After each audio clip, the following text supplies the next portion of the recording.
This week we got some great news lined up. We got Microsoft Office Zero Day, AT&T is suing Broadcom for a VMware price change, and the California governor ended up vetoing the AI safety bill that I mentioned a few weeks ago.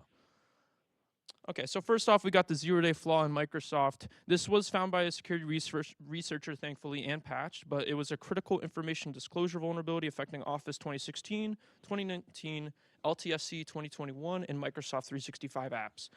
And basically, NTLM v2 is used for authenticating users in a Windows domain environment, and attackers could craft malicious documents hosted on compromised sites, which would trick users into opening them. And sensitive NTLM v2 hashes can be captured over HTTP and SMB protocols, which would facilitate the NTLM relay attack. So it's really bad.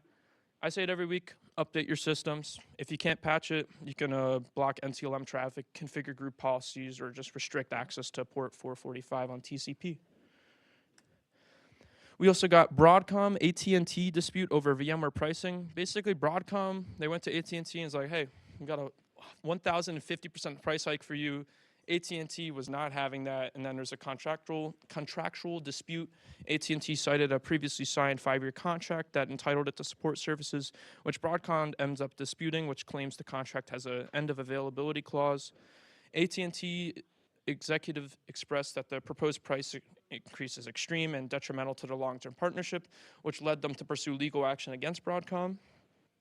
The migration cost that AT&T estimates off of VMware would be 40 to 50 million in the case that they need to migrate. But this is just another example of a VMware becoming a little more expensive. The price for normal consumers increased around 600% back in March. Serve the Home, which is a small cloud provider, also reported their prices increasing by 10. And VMware stopped selling perpetual licenses under Broadcom. So maybe it's a little signal of a new direction for VMware. And then Governor Newsom of California vetoes the AI safety legislation that was proposed a few weeks back. If you don't know, California is home to 35 of the top 50 AI companies, so this actually affects a lot of the AI companies out there. This bill mandated that tech companies implement a kill switch for AI technologies to mitigate risks that were misuse or rogue systems. And this included a very clear legal liability for the harm that AI models could inflict, which is pretty interesting because usually they'll have like that black box claim like, oh, we don't know what it's doing. This would give them legal liability for their AI models. This message was also very dividing among large companies and prominent figures. Some thought that the risk of increasingly robust and bigger LLMs were too great, including AI scientists like Geoffrey Hinton and Yoshua Bengio.